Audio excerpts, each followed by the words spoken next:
I am live. All right.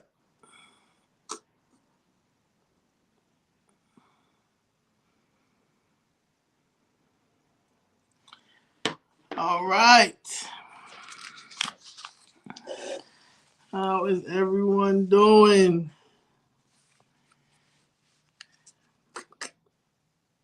Good evening. Good evening. Wait for a couple of more people to come in.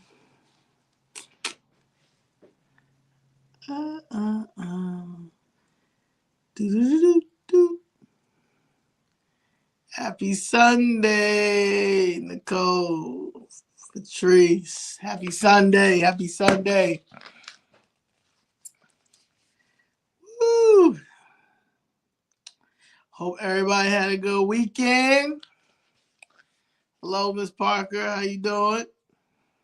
Hope everyone had a good weekend. Tomorrow starts a new week. And 7 days until the new president of the United States of America is sworn in. Donald Trump. The Home Alone Donald Trump. Donald Trump was in Home Alone. That Donald Trump. That's who we're swearing in. You think that Donald Trump is going to harm the country? You think that Donald Trump? Woo! Let's get into it. Let's get into it. Woo! Please like and subscribe and show some love, share, all of that good. Special shout out to Tax Cred Academy for generously providing the space for my broadcast. Please support Tax Cred Academy and Patrice L. Stewart. I don't know what's going on with me today. Well, let me drink some water. All right. Patrice L. Stewart.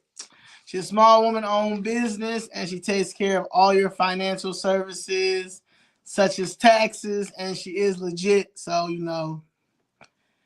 get into that, please. As she's part of the All Hands on Deck, she will follow the money in the crew, and she gets us organized and marketing. She's the reason why I am doing this YouTube.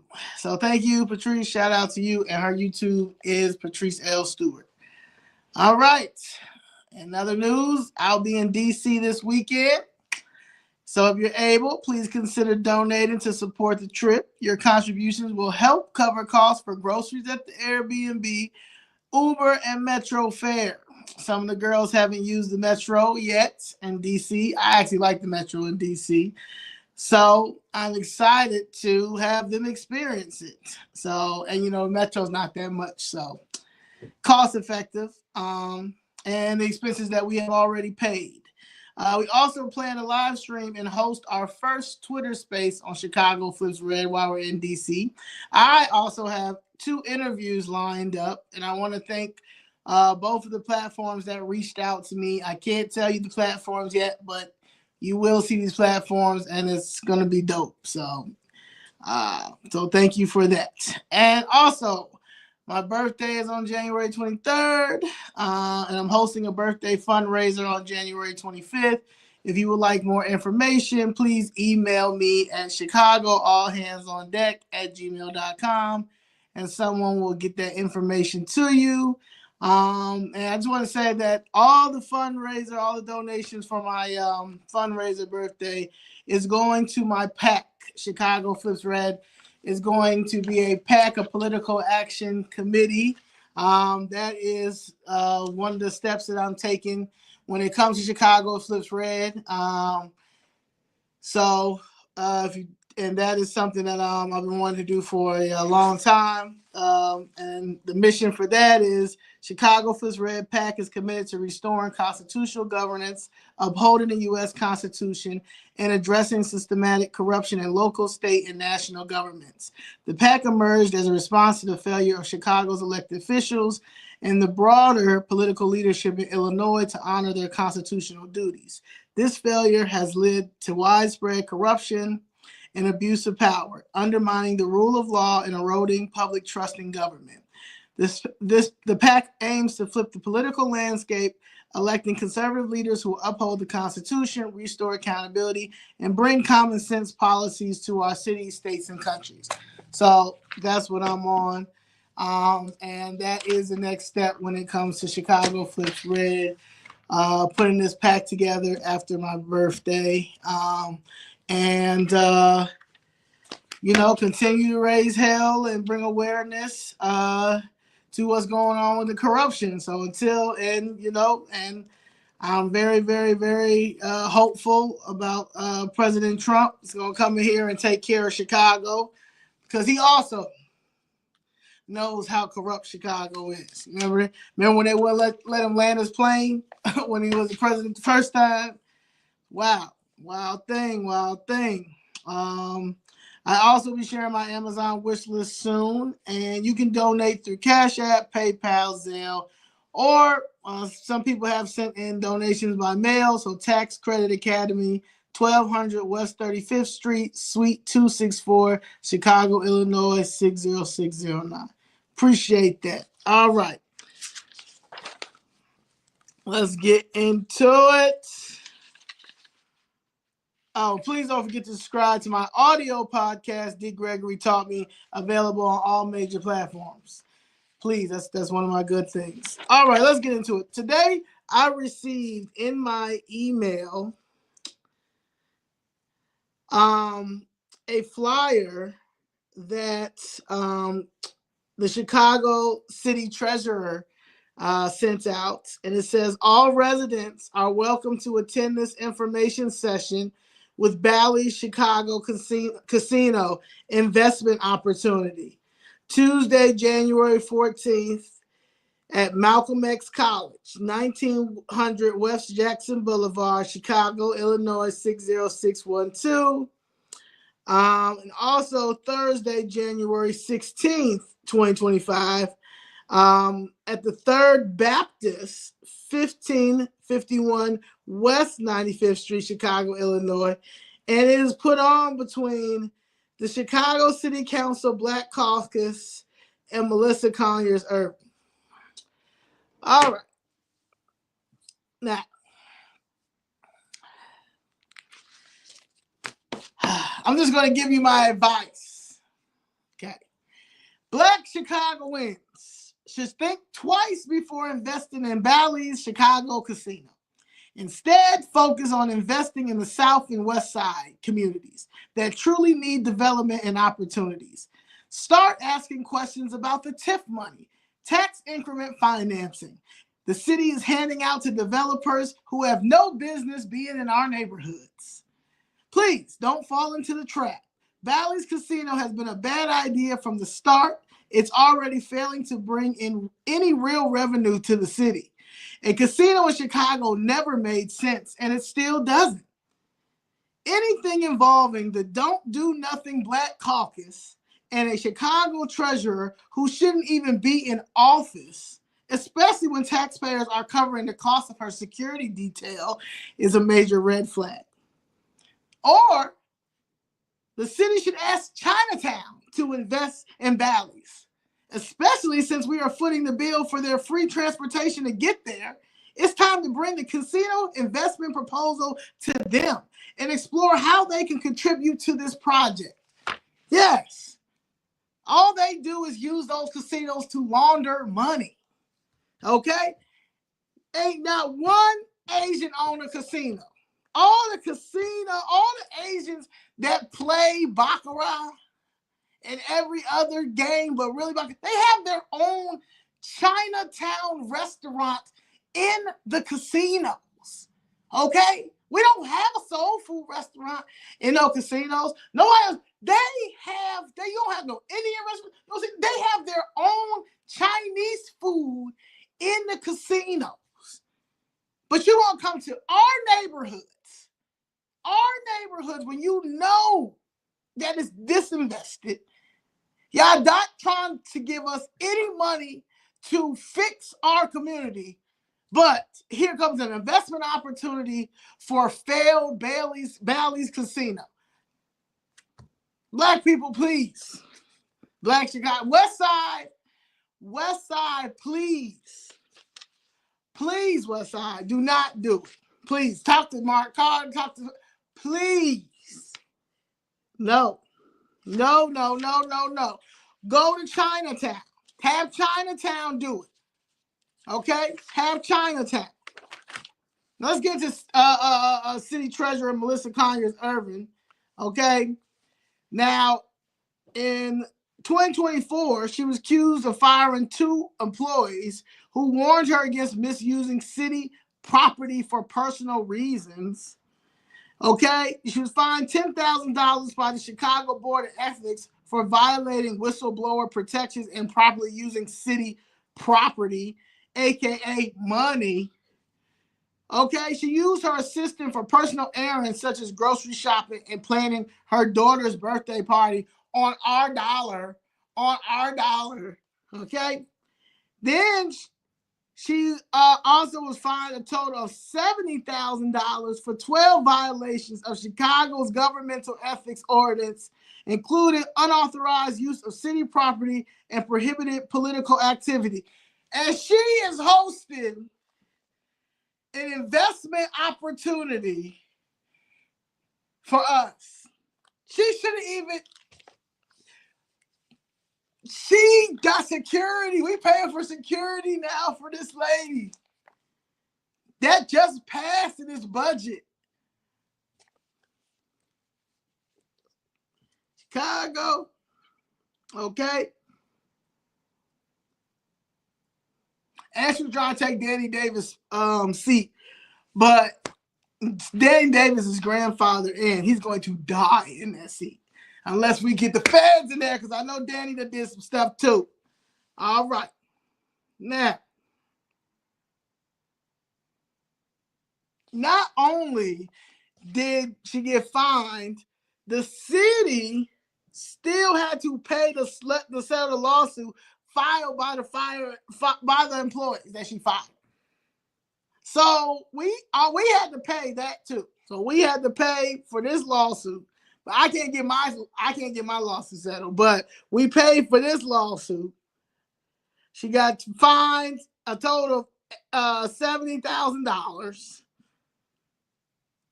Still got her job, and we just gave her security. Well, Mayor Brandon Johnson just put in a budget for some security for her. Ever since she got this BBL, she been acting real bad. Okay, she been acting real bad ever since she got the BBL. Okay, I'm not in the BBL. Is alright. Melissa, alright. You know, but she been acting real funny ever since she got the BBL. You don't need no security, Melissa. You got your husband, and you got your husband. Get him a trainer and let him be your security. All right. Harvey Park District Executive Director Keisha Maskill, one of them, was selected at the Cook County Democratic Party District Caucus, held at South Suburban College to fill the unexpired term of Monica Gordon on the Cook County Board of Commissioners. Keisha defeated Tiffany Haynard and Kiana Bleacher to secure the position. Tiffany Haynard is running for stuff. I don't even know. I really would like to know the story about Tiffany Haynard. Like, they say she spent up all of Dalton's budget, but I just want to talk to her myself. I think I can talk to her. I think I'm gonna try to pull up and see if I can talk to her, because she out here. She out here. I even know you can. I thought she was the mayor. I didn't even know she was running for anything else.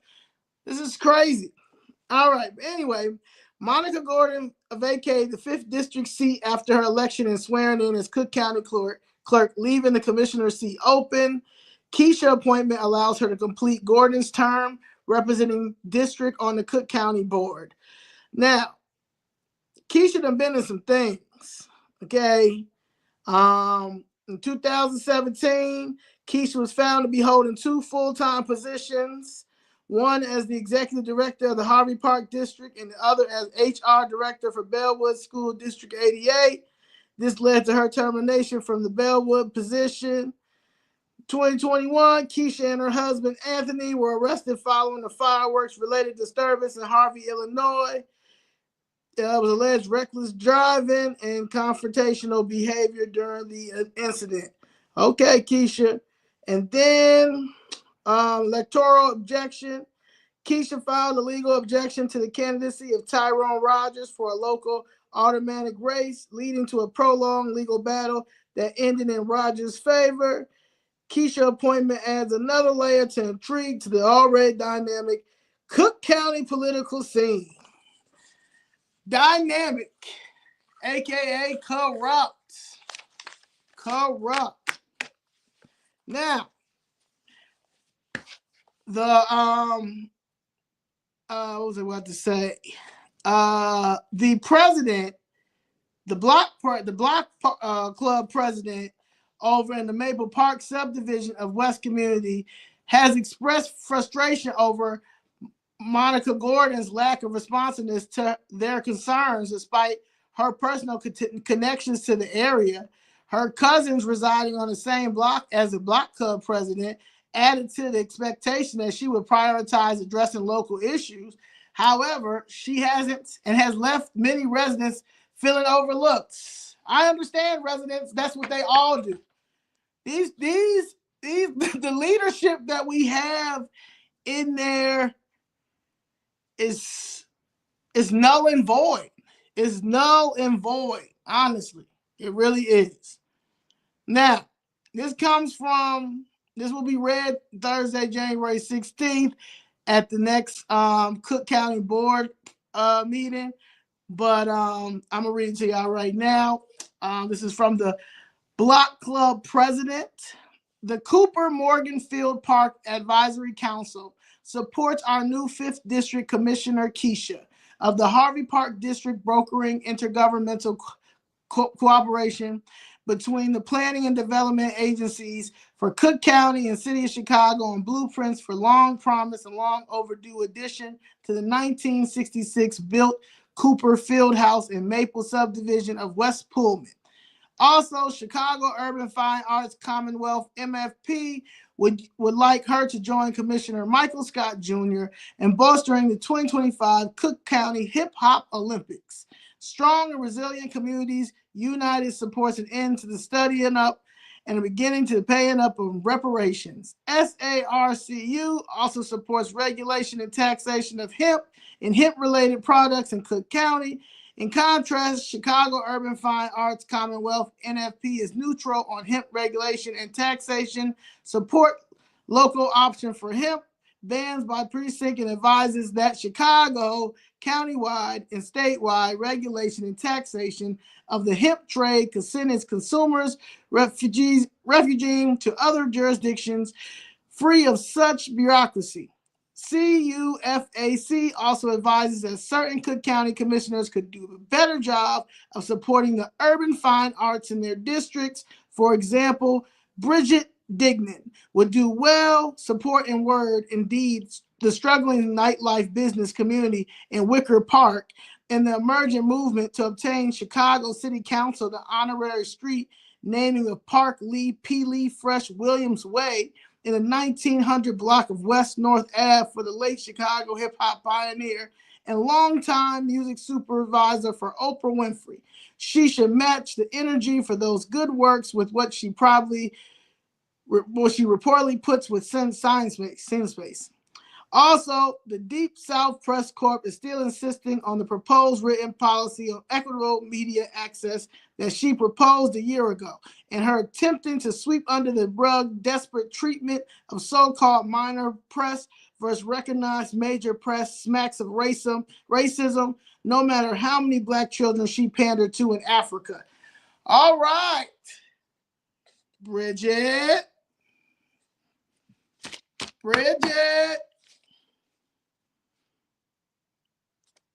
They're gonna read this again. They're gonna read this again. They're gonna read this on Thursday. Just letting somebody tell somebody. But this right here, Block Club president over there on Maple Park subdivision of the West Community is very upset and they tired. Okay. Now, me and Miss Jessica sat in on a Madigan trial on Wednesday. Was that Wednesday? Or Thursday. It was one of them. But yeah, we sat in on the Madigan trial, and Madigan actually was on the stand.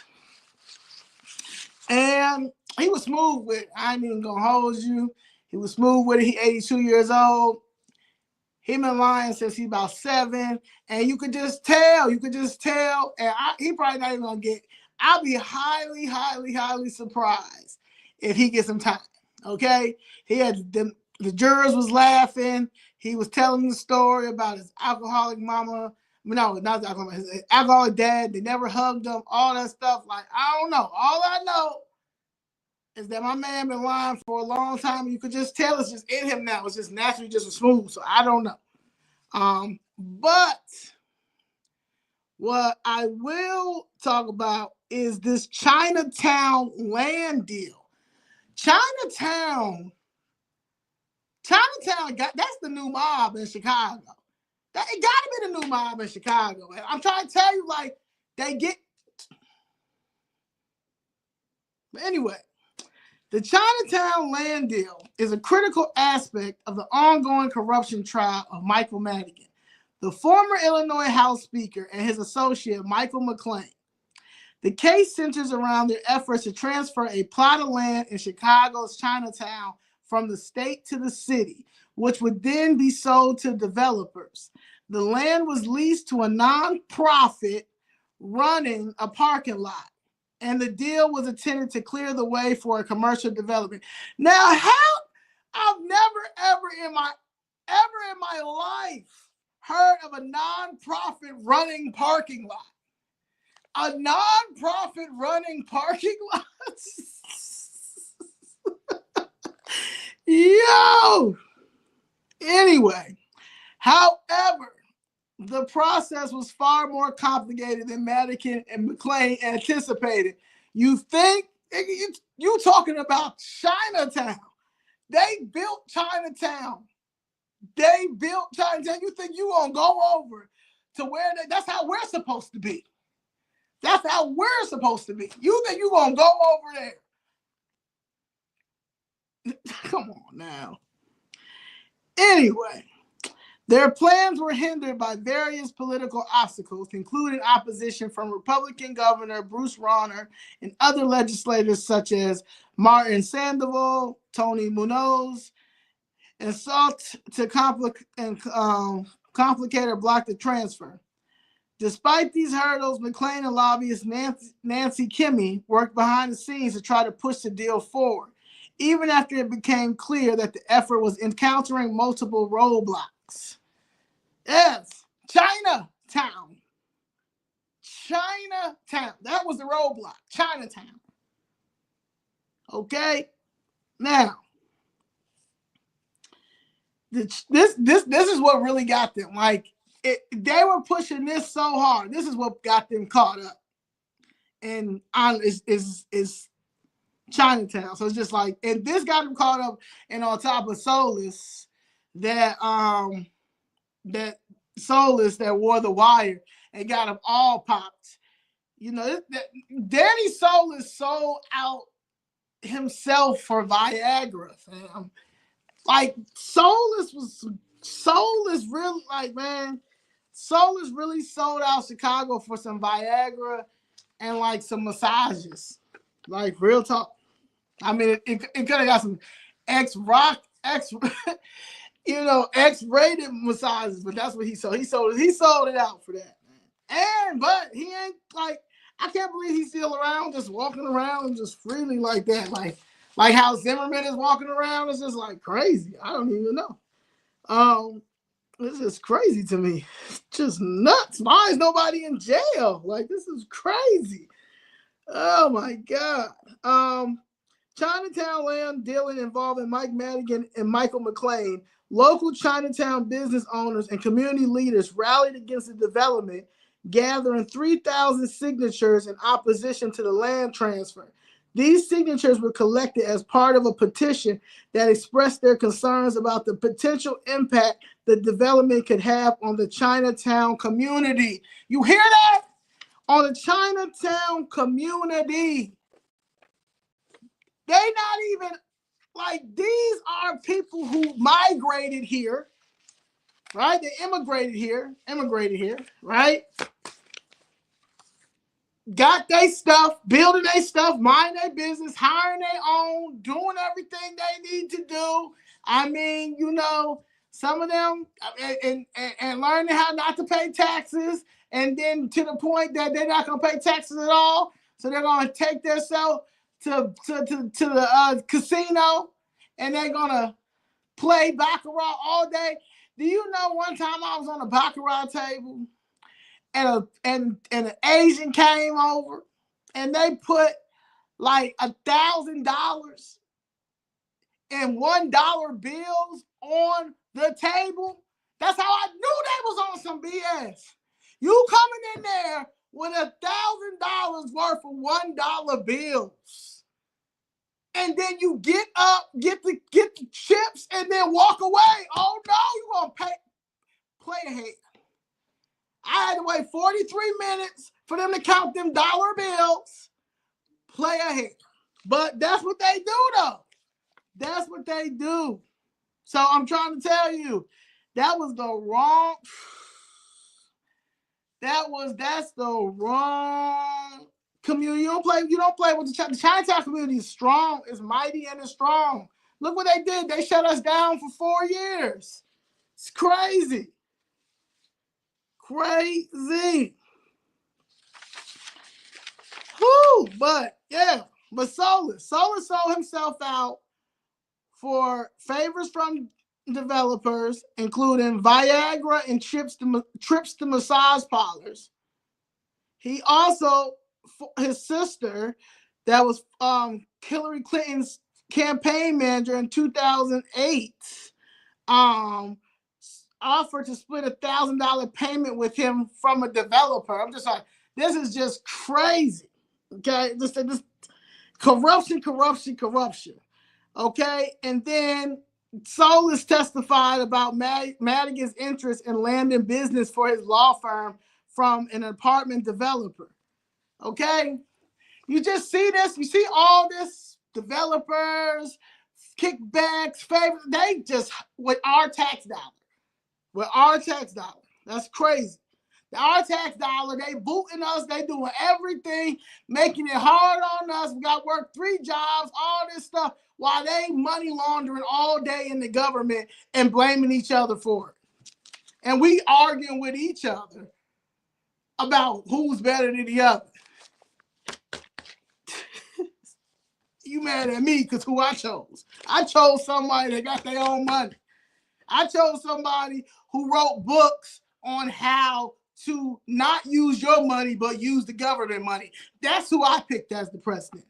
That's who I picked. I picked the one who, at the end of the day, could bankrupt and still be the president, okay? Y'all used to get on Tony Braxton for bankrupting all the time. Tony Braxton got money, okay? So clearly, the bankrupting business, whatever you do, I don't know. All I know is that y'all be working 5 or 6 jobs to keep up your credit and all this stuff, and look what's going on. California burning, New York just had some burning yesterday, some apartment buildings. This is a big illegal eminent domain scheme going around. They just burning this stuff now. Like they just burning stuff for land now. Like they catching on. They just violating. They've gotten away with finessing us for so long, majority of us for so long, that they are so mad that Trump is in office. Both parties too now. Both parties. The corrupt Republicans and the corrupt Democrats. They both mad. The ones that came over to the Democrat side, the ones who said that they weren't supporting him and was down here to DNC talking about him and stuff like that. Yeah, because those are the ones that want to keep this fake argument going about who's who when they one and the same out here, because they both made money off of the government and our tax dollar. So yes. But anyway, the fact that Danny Solis is just walking around freely with a pension that we're still paying for because he snitched is crazy, okay?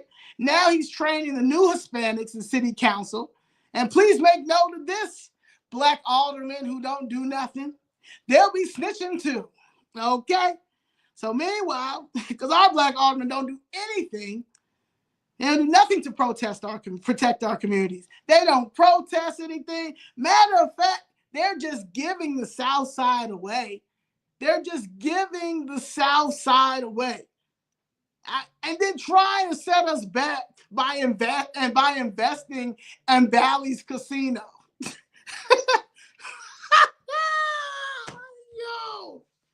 Yo. Woo. Anyway. So tomorrow they'll be trying a new gunshot detection system. A new gunshot detection system is set for a test run starting Monday on the city's south side, following the end of its contract with ShotSpotter last year.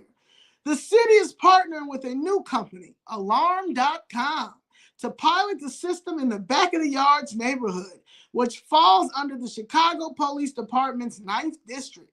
The pilot program aims to set a multi-pronged technological system designed to provide accurate, privacy-conscious gunshot detection, which officials can say can help protect communities and potentially save lives during incidents of gun violence. The move comes after ShotSpotter was deactivated, with Mayor Brandon Johnson arguing that the system was unreliable. He has since lost the process to explore potential replacements. Some members of the Chicago City Council who had supported the ShotSpotter program raised $2.5 million to secure a new contract for a gunshot detection system as quickly as possible. Alderman Raymond Lopez, 15th Ward, is leading the pilot program in the Back of the Yards, where a live demonstration of the new technology is scheduled for Monday afternoon.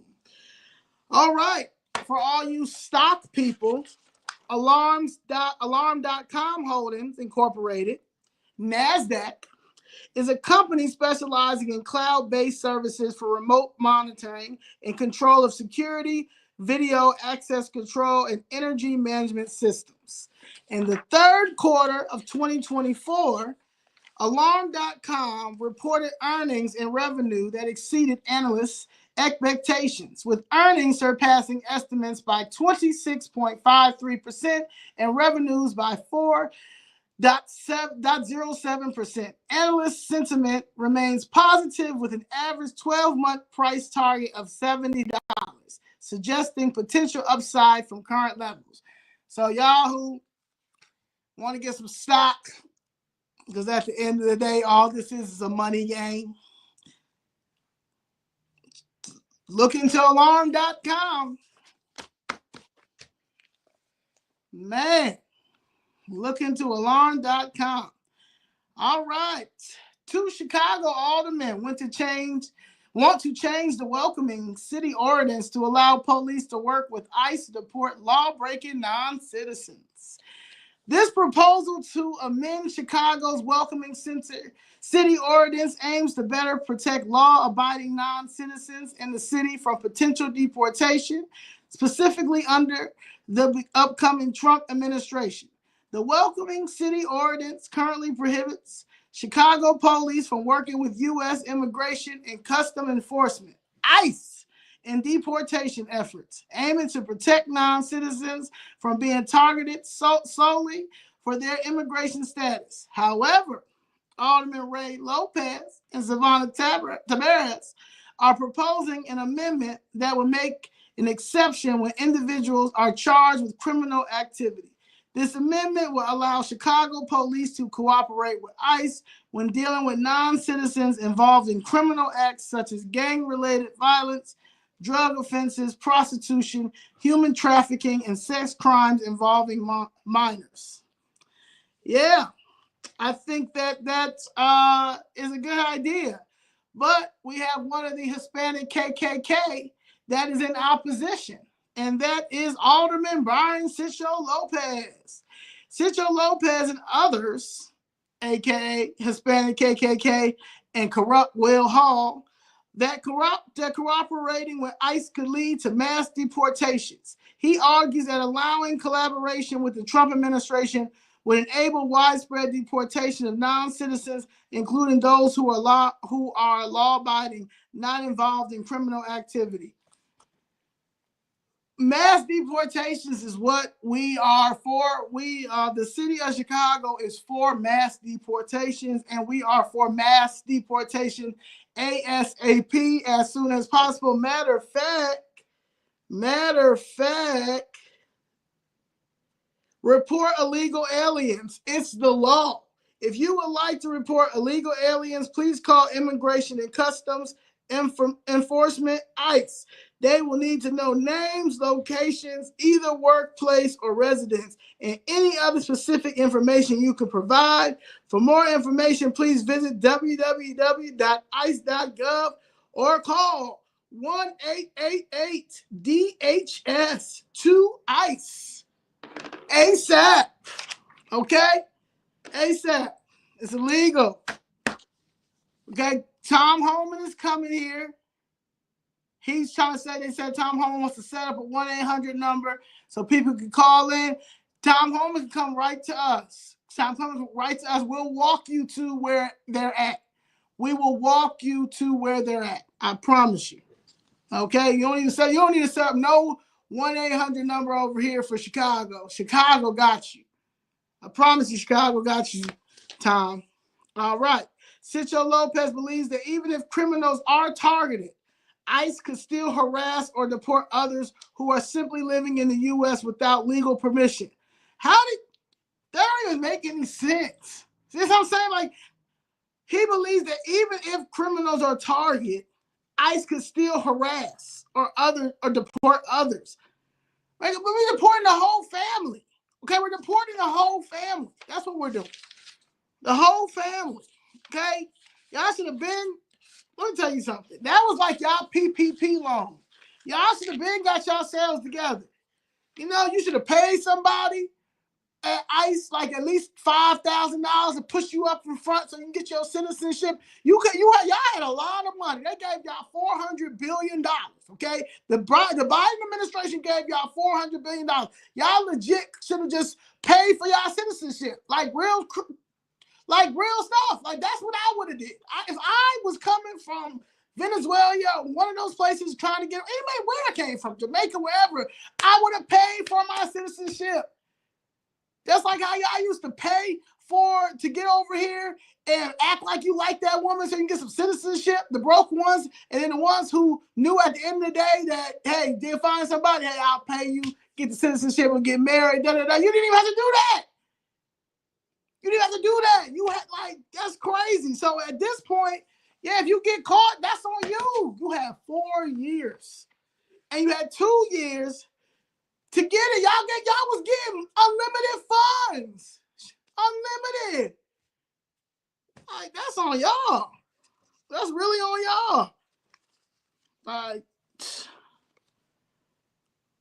you know, and then you're dealing with the Illinois Democrats up there. They're concerned, you know, the state ones, that the sanctuary city funding for supporting immigrants could be at risk if GOP proposed bill passes. Yeah. No more money for y'all. What are you talking about? The bill, which has sparked significant debate, may lead to cuts in funding the city that have adopted sanctuary policies aimed at protecting immigrants. What about protecting us? This our dollar. How you give us all the excuses in the world when it comes to anything that we need, but they can just get whatever. And we supposed to just accept it. Who? I'm not accepting it. I mean, there's some of y'all are accepting it. I'm not accepting it. That's not what I'm. God didn't want me to accept that. And I'm not gonna accept. I'm not gonna accept it. All right. So Delia Ramirez and Garcia emphasized that 1.3 million immigrants are already under removal proceedings. We don't know that. We don't know that. And at the end of the day, it's just too much. If you pro you're not even like they showing their whole true colors, man. Their whole true colors. They don't care nothing about the United States citizen, like at all. Like they don't care nothing about the US citizen anymore. Like we got kids that are in danger. We have kids that can't eat. We got families who can't eat. We got seniors that's getting thrown out of their houses that they built or even if they didn't build, they bought that house to pass on to their grandchildren, their great-grandchildren. But the government has learned how to, once we get a certain age and we don't have, and the family dynamic is lost because of good old crack and other things that got us not being family and no more in a unit, they just taking our generation of wealth, taking our houses and stuff, and throwing the seniors in the nursing homes. Like honestly, the fact that mental health clinics have been knocked down. I mean, because of budget, closed. I mean, Ron Manuel closed mental health clinics. He closed them. But y'all building nursing homes every day. Nursing homes damn near a shelter a jail for seniors. All them lawsuits, them codes, them stores that they be putting out, like, they don't care about your family. And you putting them in there, and you should be ashamed of yourself for putting your own mama in a nursing home. I don't care, man. Me and my mother had it out sometimes. Had it out. I would never put my mother in no nursing home. I would never put nobody in my family in no nursing home. Y'all wet for that. Real wet. Real wet. Man. And that's just, it's crazy. Anyway, this Wednesday, Chicago City Council is to vote on lowering speed limit from 30 to 25. In the words of Beverly Pekela, a.k.a. Beverly P. of Pekela Law, fair warning, this isn't parody. Alderman is pushing a companion ordinance to identify ways to lessen the burden of tickets and fines on those least able to afford them. The proposed measure to reduce Chicago's default speed limit from 30 miles per hour to 25 miles per hour is set for a final vote in the City Council on January 15th, after a delay caused by Alderman Daniel Laspada, who rides a bike for a living. Laspada, the measure's chief sponsor, is invoking a preliminary rule to bring the ordinance to a vote following a narrow committee approval. The ordinance aims to lower the default speed limit on city streets to 25 miles per hour, with exceptions for busy and state-owned streets, unless state lawmakers follow the city's lead. The policy, set to take effect on January 1st, 2026, has been backed by data from the Chicago Department of Transportation, showing that the reduction will result in fewer traffic fatalities. Man. However, the proposal has its critics. Alderman Brian Hopkins, 2nd Ward, and Alderman Jason Irvin, 28th Ward, also Melissa's husband that could be her security if he go to the gym. We both need to go to the gym, Jason. Let's go. Both voted against it in committee, expressing concerns about potential burdens on residents, slower commutes, and enforcement challenges. Hopkins suggested a more gradual approach, lowering limits in select areas instead of implementing a blanket citywide policy. Laspada, however, maintains that the city policy has been discussed and socialized with the public and his colleagues. Have y'all spoken to Laspada about them changing the speed limit? Have y'all talked to Laspada? Because he said he talked to the public and his colleagues, and he expects the ordinance to pass. So I don't know. Maybe you guys agree that it needs to go down. Okay, this is the banana suit man, first ward. He rides a bike. Okay, he all he cares about is people. If he could have bike lanes all over Chicago, he would. Okay, so I'm just letting you know, like this, that doesn't even make any sense. There's more things to think about out here than changing the speed limit. These are the people who are running the city of Chicago. This is crazy. The Chicago Department of Transportation study supports the measure, noting that higher vehicle speeds are the primary factor in traffic crashes and severe injuries. Reducing speeds on 25 miles per hour could decrease and shorten braking distances, making streets safer overall. The ordinance also aims to create a working group to address the burden of tickets and fines on low-income residents. With 10,000 signs needing replacement at a cost of $2.5 million, the department hopes that the reduction will positively impact driver behavior and pedestrian safety, as similar measures in other cities have shown positive results. So, whatever. But I don't know. Like I said, I don't know. Now, the red light extension. This is why we're here. All right. Thank you. Please like and subscribe. Share if you like it. I appreciate the 147 people that are watching. Shout out to you and thank you for spending your Sunday with me. All right. Now, the red light extension is a proposed project to extend the Chicago Transit Authority Red Line South by approximately 5.6 miles from its current terminus at 95th Dan Ryan to 130th Street. This extension aims to improve transit access for residents on the far south side. The project includes 4 new stations, 103rd Street, 111th Street, Michigan Ave, and 130th Street. And it's supposed to have accessibility features to ensure all stations are ADA compliant. I bet you are, because you're pushing everybody out there. I bet you are. And all wheelchairs and walkers, people who can't see and hear, come on down. We're going to keep pushing you out. Economic development opportunities for the surrounding communities. You hear that? Economic development opportunities. It ain't for us, though. It's not for us. Not for us at all. And we have some...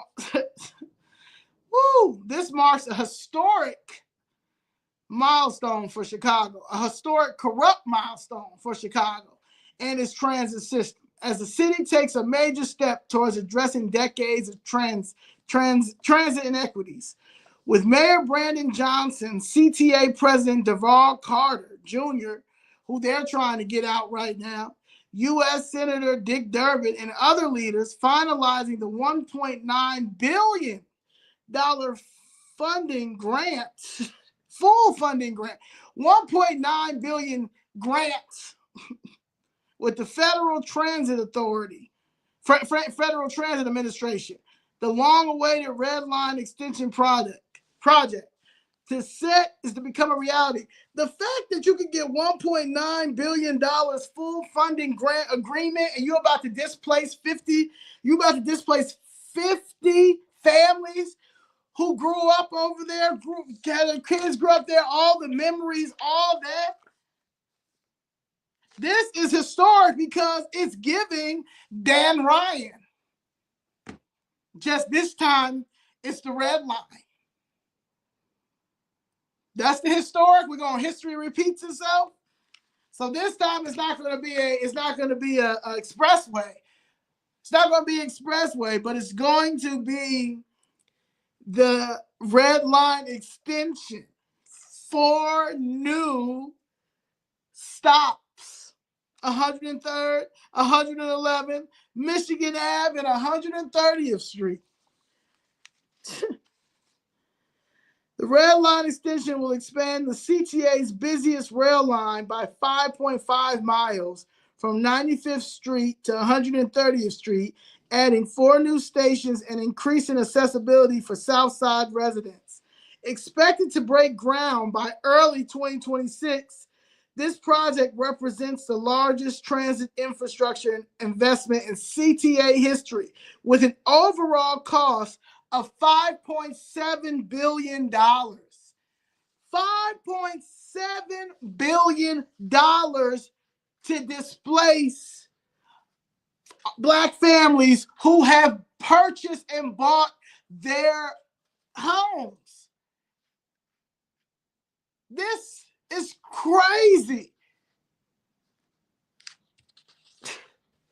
The key highlights of the project include equitable transit access. The extension aims to undo nearly 60 years of transit inequity by providing far South Side residents with rapid and affordable public transportation options. So you're just going to displace people because you're trying to undo 60 years of transit inequity? Like CTA is Emmett Till?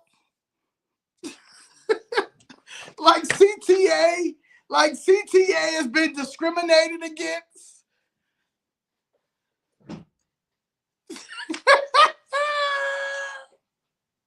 CTA has been discriminated against, so we have to undo nearly 60 years of transit inequity, and we have to displace seniors. Economic growth. Beyond improved access to jobs, education, and healthcare, the project is expected to create thousands of jobs and stimulate local economic development. Where are they going to live at? We're going to just pay rent for the rest of our lives because you keep knocking down our homes?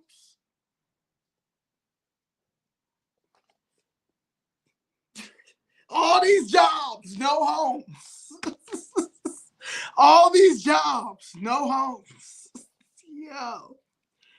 Federal partnership. This agreement reflects strong federal support championed by the Illinois congressional delegation and key partners at all levels of government. FTA Deputy Administrator Veronica Vanderpool emphasized the significance of this moment, stating that the project will bring transformative change Chicago's far South Side by fostering economic vibrancy and community development. I'm starting just to see that they just keep recycling words. Economic vibrancy, community development. They don't care. Yeah. CTA President Dovell R. Carter Jr. added that this project will undo nearly 60 years of racial inequity in transit. Residents of the far South Side deserve the same access to rapid transit as quality life or benefits. What quality of life is over on the South Side when you have taken everything and you continue to take everything that we have? Quality of life. What quality of life? Y'all eminent domaining. Y'all don't care about the kids. Y'all don't care about the seniors. You don't care about job creation. We got 20 Black aldermen who can't help you put in any grants or anything to get any of these opportunities, fund, and anything that's in your wards, what they're supposed to do. because some of them are uneducated about it, and then some, the old ones, they got they people who they gonna give the TIF money to and stuff that been giving them kickbacks and stuff. They slaves to them developers.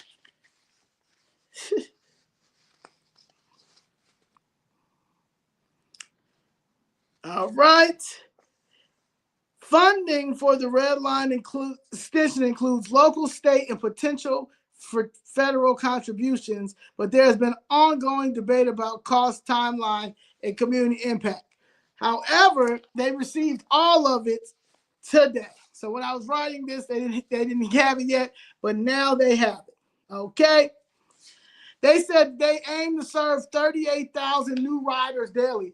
Those must be the new illegals and the white people that's going to be living out there, because you barely getting us. You keep pushing us out, moving us, taking our properties and stuff. That's what y'all do. Like, y'all keep playing with us, and y'all keep playing with us because nobody don't go down there and act a fool. Now, this says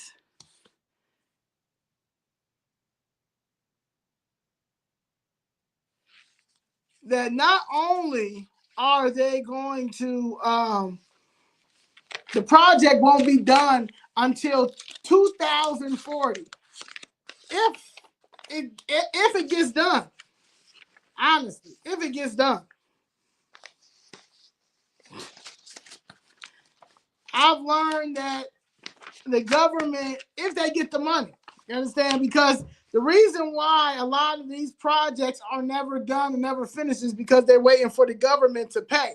And the government can take 6 months to a year to fulfill these contracts, right?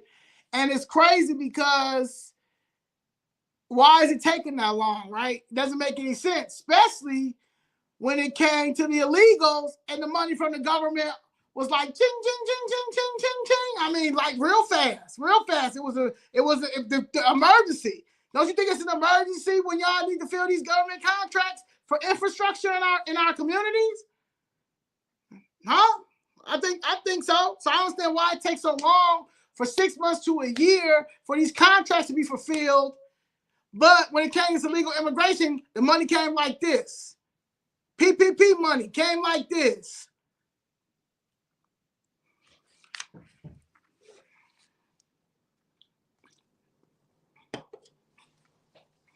Crazy.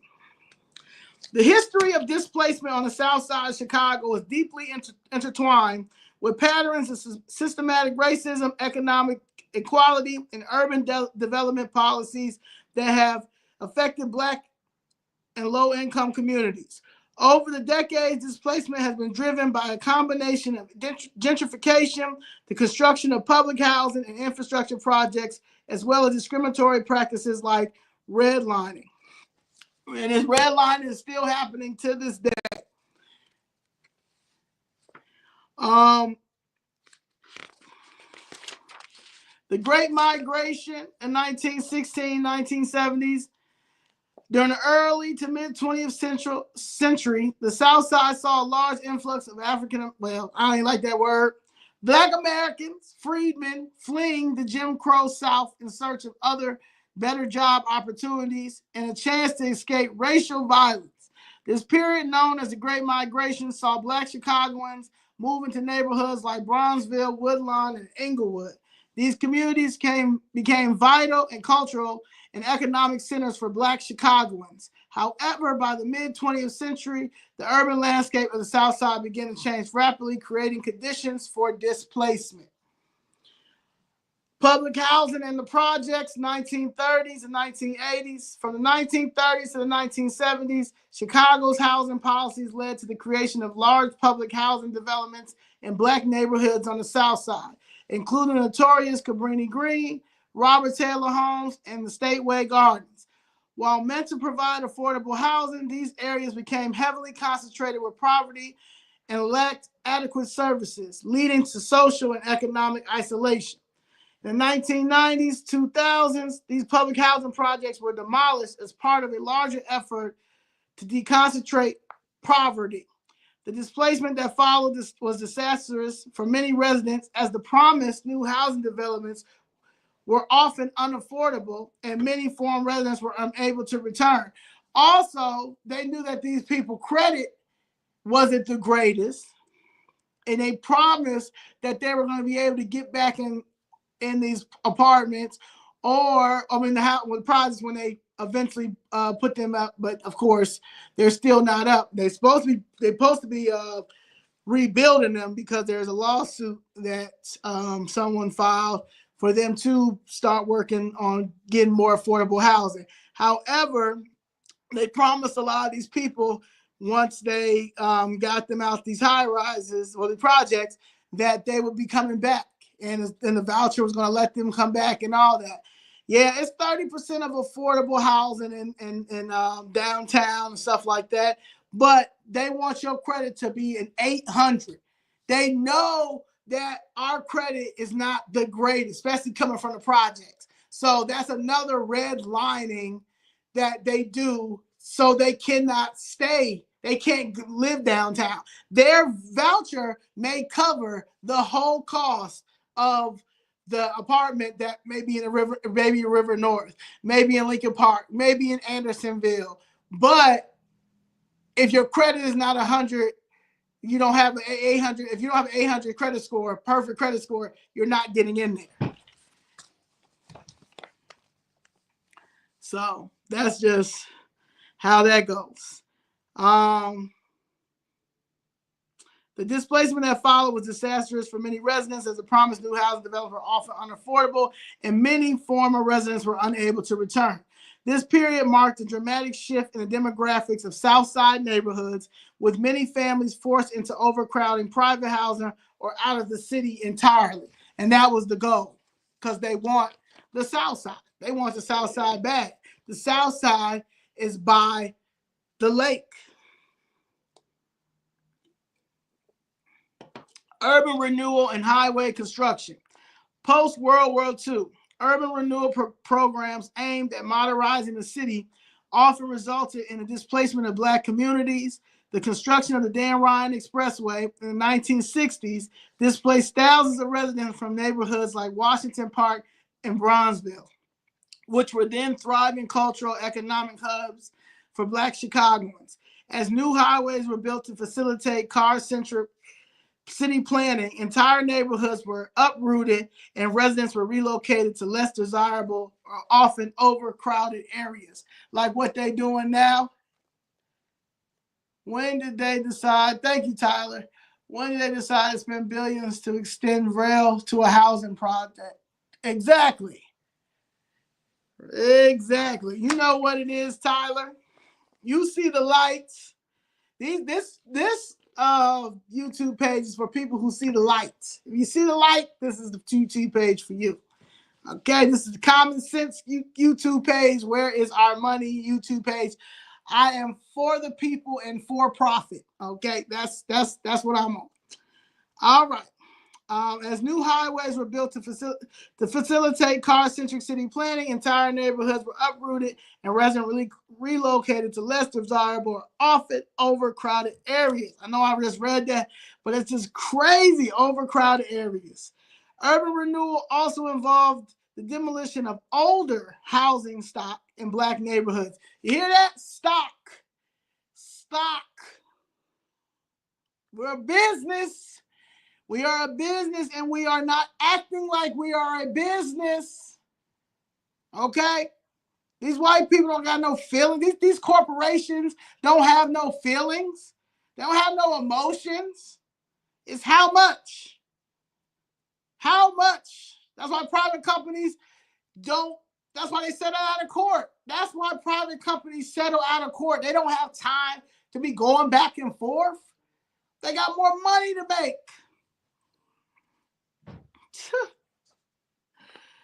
And housing stock in neighborhoods with promises of redevelopment that rarely materialized.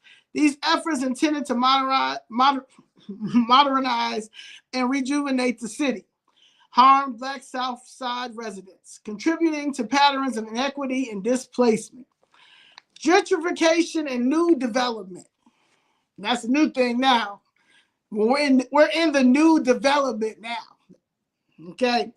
In more recent decades, areas of the South Side have been subject to gentrification, with wealthier residents and developers moving into historically Black neighborhoods. The neighborhood of Hyde Park, for example, has seen increasing investment in rising property values, driven in part by the presence of the University of Chicago and new businesses. The University of Chicago is a criminal organization, and they also need to be investigated, okay? They are the biggest corrupt, one of the most corrupt universities in the United States in America. All right.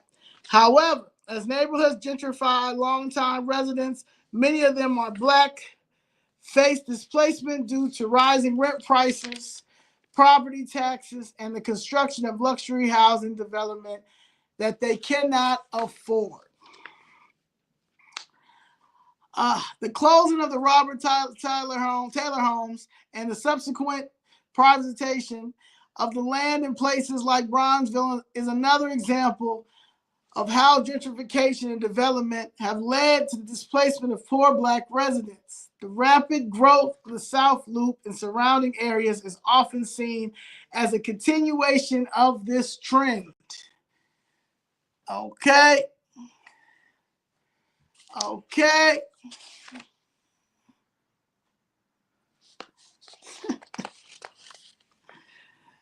Ooh. Housing and property taxes in recent years, rising property taxes have led to an increase in displacement as homeowners on fixed incomes, particularly older residents, have struggled to pay escalating taxes. This is especially problematic in neighborhoods undergoing gentrification, where real estate speculation drives up property values and tax assessments, resulting in financial burden for long-term residents. You already know. That's why, it's historical that we fought enough that they didn't do no property tax. They did no property tax. We did that. We did that with the no property tax. And at the end of the day, I feel like this needs to happen, for at least another 10 years. It can happen. It can happen. We don't need no property tax. We need to start getting more people to come back to Chicago. So we got to offer something. You got to offer something. They've been money laundering for the past. They've been money laundering since 2019.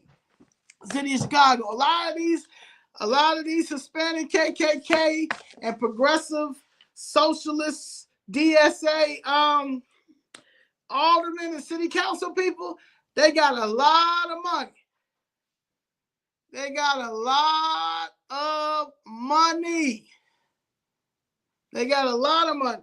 Okay, so yeah, we can do property taxes for no property taxes. They get no raises too, because I don't even understand why they got a raise this time.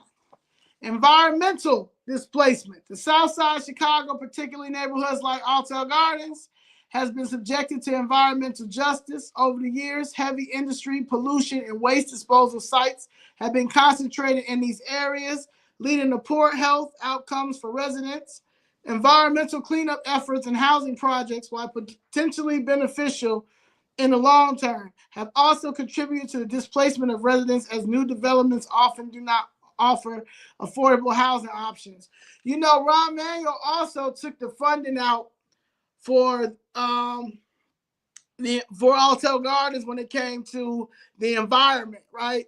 And that right there is, first of all, dangerous, but a lot of you guys that live in Altel Garden or know people who live there or was living there at the time, born and raised there, that's literally a lawsuit, man. Like, it's a class action lawsuit. Like, if y'all are getting cancer, and especially if it's cancer that's not passed down in your family, it's environmental, it's coming from the environment, you can sue the city.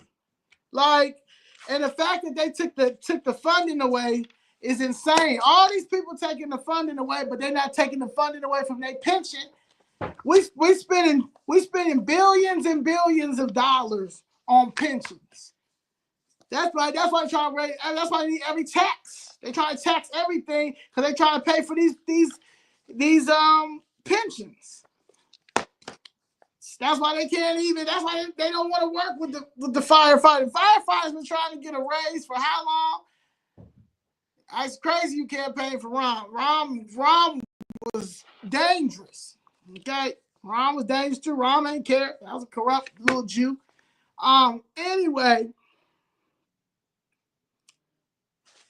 This is crazy. This is crazy. But yeah, you could have sued. You still can sue. Like, that's insane. And y'all need to demand that money back in the budget for the air over there, the quality of life. People still live over there. Like, y'all gotta start paying attention. This is why they do stuff that they do. Who's the alderman over there? Chico. Alderman Chico, Peter Chico. Y'all need to go talk to him and say, what's up? Yeah. Y'all need to know what the budget line was. I mean, what it's called. ChicagoAllhandsonDeck at gmail.com. And I'll send you what budget line that they took out that was supposed to be the money that was supposed to be over there in Altel Gardens. All right. Today, there are ongoing concerns that large-scale infrastructure projects such as the Red Line extension could displace, and it is displacing, long-standing residents on the South Side. There was a couple of ladies that came down last month, talking about the Red Line extension because they didn't have much information on it. They just received some information on it, something that came to their house about it, but they're going to be, they want to know, is their house going to be displaced? Are they going to do eminent domain? When I asked one of the ladies, I said, well, is it eminent domain? She was like, I don't know. The fact that she don't know that it's eminent domain that's about to happen over there is concerning. And not one person, after they spoke on the mic, not one of them aldermen over there said anything. You didn't go talk to them or nothing. But they also haven't been back down there since. So, it goes both ways. Please like and subscribe. Appreciate you. All right. While the city and transit agencies like the CTA are attempting to address these concerns with policies aimed at responsible development and affordable housing preservation, many Southside residents remain skeptical. Community organizations, including the People for Community Recovery and the Roseland Chamber of Commerce, continue to advocate for more community-driven development, transparency, and protection of existing residents. The history of displacement on the South Side of Chicago is a painful story of systematic inequality, racial discrimination, and the consequences of urban planning decisions that have often ignored the needs and rights of Black communities. As the city continues to grow and change, it is crucial that any development prioritizes the voice of those most affected and ensures that the benefit of these change reach the people who have long called these neighborhoods homes. Now,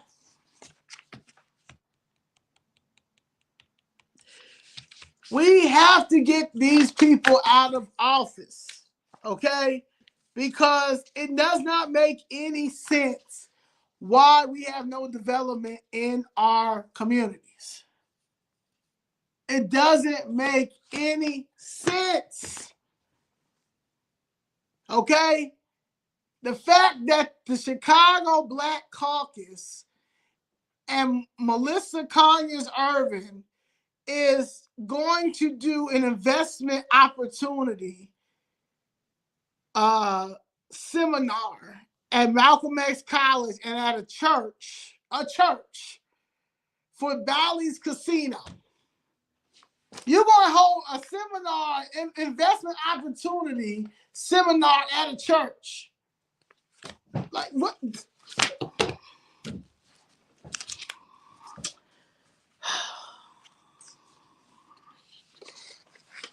I'm just saying, man. I'm just saying, I don't know.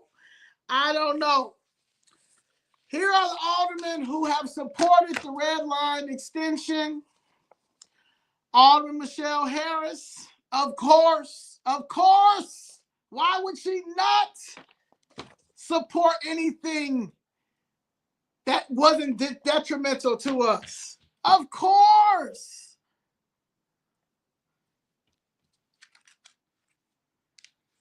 Okay, of course. Alderman Pat Dow, 3rd Ward. Alderman David Slowmore, 17th Ward. Of course. He thinks that he voted for a park that he thinks that he's going to get on the south side, in his ward. He gave his vote because he thinks that he's going to get a park over there. Damn, you can't pay for Pat Dow too? I don't even have no really problem with Pat Dow. Pat Dow, I don't know, man. I don't understand. I don't know.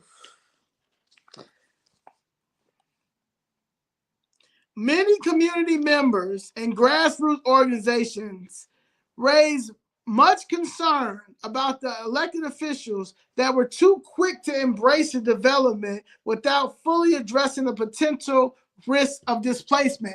They don't care about displacement. They don't care. I don't even know if these people own their home. Like, these might be reverse mortgages people. Like, we might have some aldermen in there that have reverse mortgages. And if they have reverse mortgages, then of course they don't care about if you get displaced or not, because they're gonna be paying mortgage for the rest of their life, and their daughter's life, and their husband's life, and their kids' life, and their great-grandkids' life. So we really got to see, are these homeowners, because there's no way that they vote the way they vote. They refuse to work with their own kind to fix up our communities for these people to own homes. It can't be. Y'all cannot be that much of a sellout. Like, you just can't. You can't have not sold your whole soul to the government. See, somebody want to know that. That's a good question. What was the deciding factor that made you want to campaign for them? All right. So,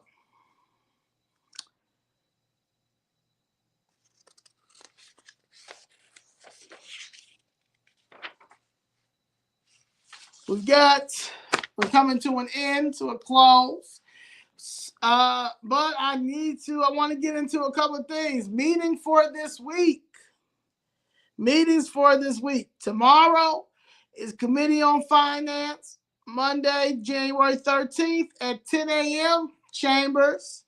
Committee on Economic Capital and Technology. Monday, January 13th, that's 11 a.m. in room 201A. That's the second floor. Right, it's not the Chambers, but it's over here on the little side. It's like a little conference room. You've got Committee on Budget and Government Operations, Monday, January 13th at 2 p.m. You have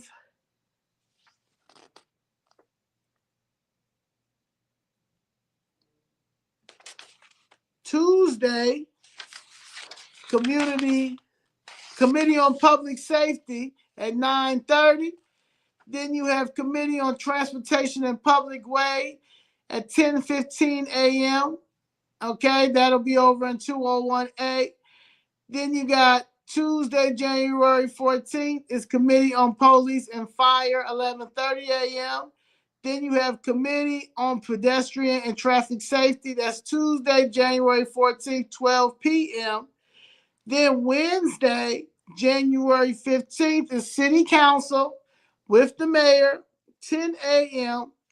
And it's at all these are at 121 North LaSalle Street, okay?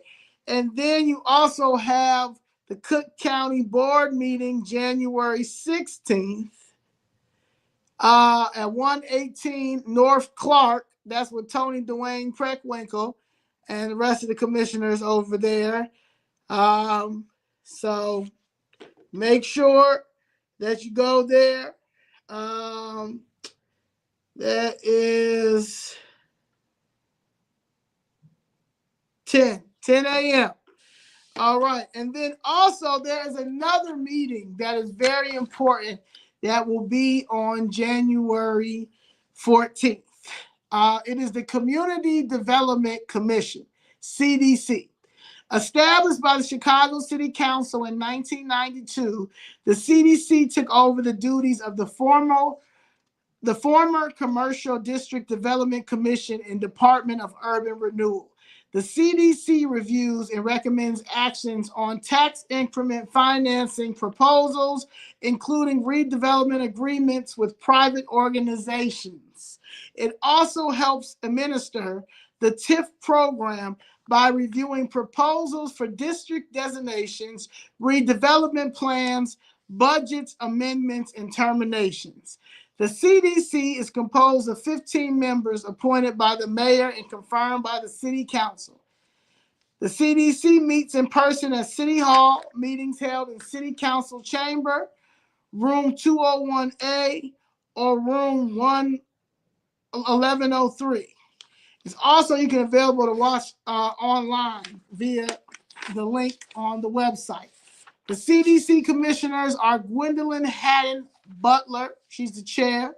Latasha Thomas, vice chair, she's an ex-alderman, and also one of the people who is the reason why our building is knocked down as well. Alderman Latasha Thomas, she was before David Slow Moore. So I go down, so I make sure I go and let her know every time I see her, because she is also part of the reason. We have Grace Chan McKibben, secretary. You have Sierra Boatwright. She is a Department Planning and Development Commissioner. Robert Buford, Dwight Curtis, Leslie Davis, Jacqueline Gomez, Cornelius Griggs, and John Zayas. The Community Development Commission hearing will be January 14th, time 2 p.m. And it'd be location City Hall, room 201A. And I'm learning that they're doing it like this, the 2 o'clock, because 2:30 is PBC meeting. And that's the second Tuesday of the month as well. And that's over in the Daly Center.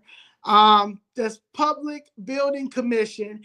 And that little board meeting, you will be able to see the commissioners of the Public Building Commission. And those are the commissioners for that, whatever it's called. So, and also who over there is Mayor Brandon Johnson, Tony Dwayne Preckwinkle, you got Carrie Steele, and you got some other commissioners over there. And today we received, a couple of days ago, I signed up like how I always sign up. And Mary Pat, the lady who is the one who gives us the minutes and signs us up for speaking, she says that we cannot go over there unless we speak on the agenda items. So you're going to think that you're going to violate my First Amendment right and the Open Public Meetings Act. So they're trying to figure this out now. Okay? And they just continue to break laws, but now I see that usually the Community Development Commission hearing is at 1 o'clock. So now they're doing it at 2 p.m. Okay. because they know that PBC meeting is 2:30. And that PBC meeting at 2:30 has Tony Dwayne and Kerry Steele and Mayor Brandon Johnson. And then over here, I done told everybody about the CDC meeting when it comes to this TIF money. And I like to point out how the aldermen in there, the black aldermen in there, act like they don't know nothing about the TIF money. But then when I go to the CDC meeting and when there's a new development project going in our communities, they always got a letter of recommendation from the same very aldermen who don't know how to teach us how to get the TIF money. So it's just mind-boggling to see it in person. And so I guess they don't like me calling that out. But baby, I'm going to figure it out. This is why I'm going to figure it out. I'm going to figure it out. I'm going to figure it out. I'm going to figure it out. Okay? That's how that works. And then I just want to talk about the $500,000 that was budgeted by the city council for studying reparations. It hasn't been paid out yet. So that money hasn't been paid out. Okay, it was earmarked for reparations. It was passed last year, and the money has not been passed out yet to start the study. To start, because it's a study. It's always a study first. So the study money they didn't even disperse that. But everybody else got what they got. Maybe the $500,000 went to Vice Mayor Burnett's new office. Maybe that's the reparation money. Maybe the reparation money went to Mayor Burnett's new office, his vice office. I don't know. I don't know. If you know, let me know. But it hasn't been allocated yet. Walter Burnett Jr., Vice Mayor, has a new office.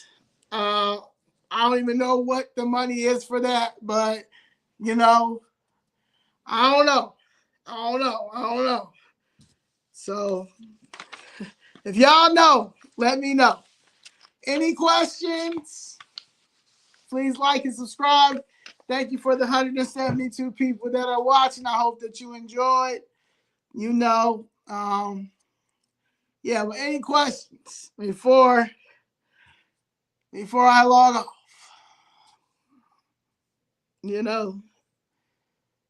Woo. I just need y'all to trust me, y'all. I just need y'all to understand that we're going to get our money. America, citizens, taxpayers. We should be paying no taxes until they start doing forensic audits. Okay?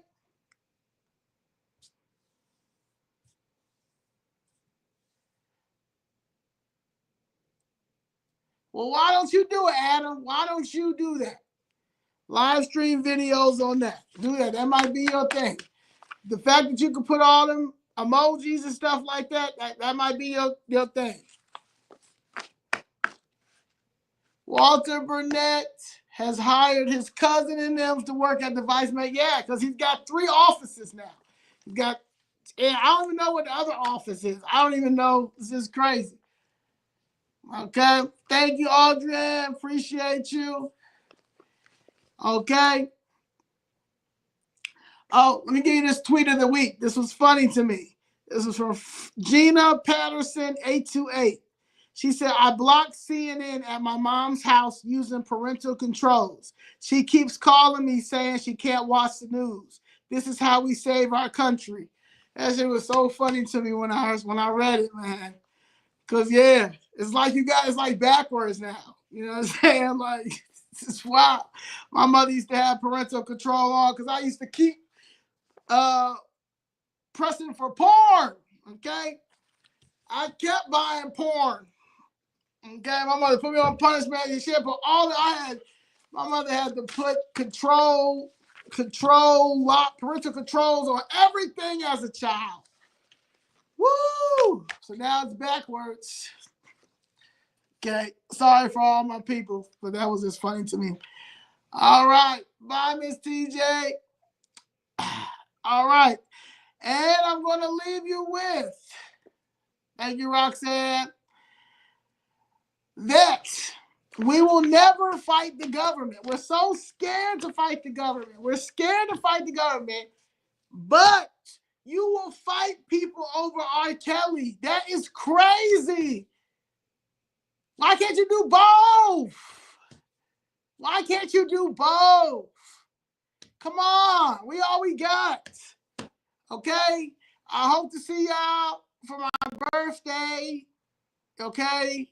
ChicagoAllhandsOnDeck at gmail.com.